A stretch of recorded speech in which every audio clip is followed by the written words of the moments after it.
Vengeance of the Kai. Now, we got notification yesterday, which was very, very interesting. I was expecting to see notification of release of books 14 and maybe 15, 16. And we've got a skirmish game, upcoming skirmish game, and a tabletop overland big battle type game set in the Lone Wolf universe. Now, I knew this was coming. We kind of knew this release was coming this year, but I didn't expect the duality of this manifestation. So let's take a look at that release. First off, a Lone Wolf board game. How is that going to sell? How is that going to do? What is that target audience? These are going to sell out. These are going to sell very fast. And I should say, I'm not getting anything affiliate. I'm not marketing anything. I'm not selling anything. This is matter of opinion only. But a Lone Wolf board game, the Lone Wolf audience out there is big enough. They know how many to produce of whatever units that is. It's consistently drawing new fans and new enthusiasts based on the internet, based on YouTube, based on the fact that the quality of the product is legendary. The quality of the product of the books that they're putting out is absolutely fantastic. And it's a unique slice of a period of time of wargaming, of board gaming, of role-play gaming, tabletop history from the 80s that is just fantastic. It's just absolutely magic. So with that trifecta, there is a strong audience, and however many number of units they produce, it's going to be gone. Absolutely with that. Absolutely. Am I jumping on Vengeance of the Kai? Absolutely. So within that framework, what we have here is a tabletop mass battle game. The Dark Lords have destroyed the Kai Monastery. They're invading. It's a two-player game. It plays one side against the other. Initially, it kind of looks like a mix between Rebellion and Battle of the Five Armies or War of the Ring, exploring that.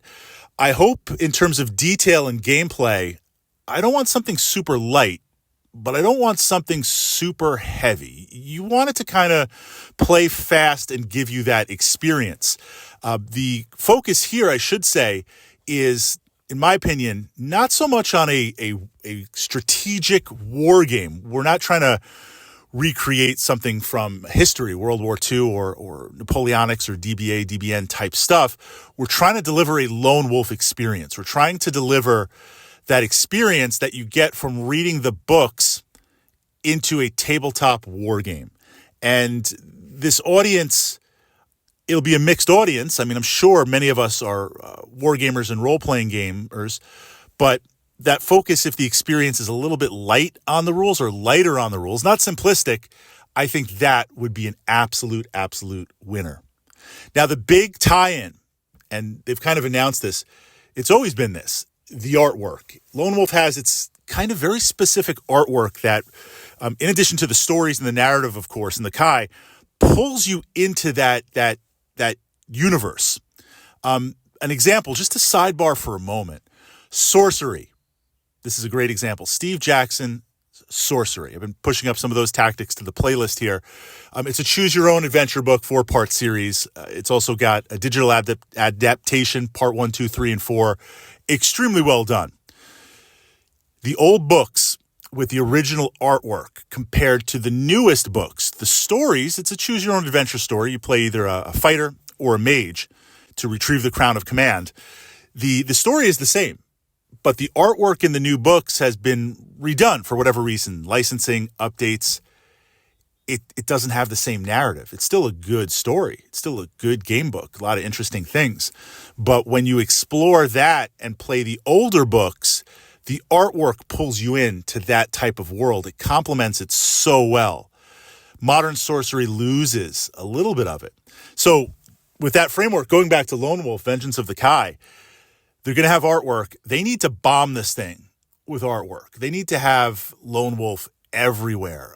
Just pull everything from the books, pull everything with some custom art, recreate some stuff. Make this so that as you're playing the game, you're completely bombed with that artwork and it pulls you in.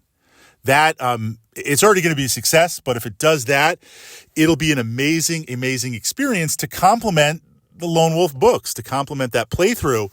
And I see the focus of this much as historical wargaming.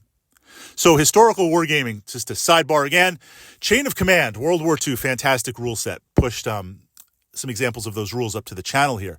And when you play historical wargaming Chain of Command, the army lists are set because what you're trying to do is take a point in time, recreate as best you can, sometimes literally, a battlefield from that time. Same units, same place, same date. Same thing with DBA, DBN, Napoleonics. And in that moment, ask yourself, hey, if I was there, what would happen?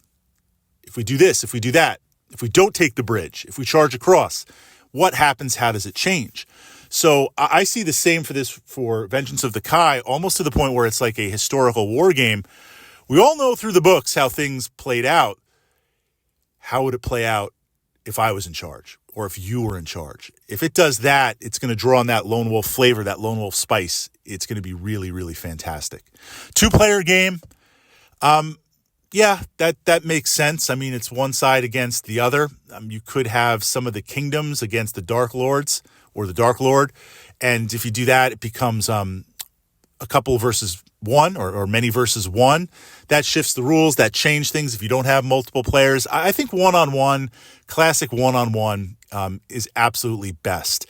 If I had 4 Lone Wolf enthusiasts, being a war gamer, a board gamer, we'll hack stuff, we'll do stuff. We'll put 2 on one side, 2 on the other, 2 on one side, 1 on the other, inflate some units, change some things. We'll be able to do that, but the 1 versus 1 seems about right. Okay, Vengeance of the Kai, it's going to kickstart.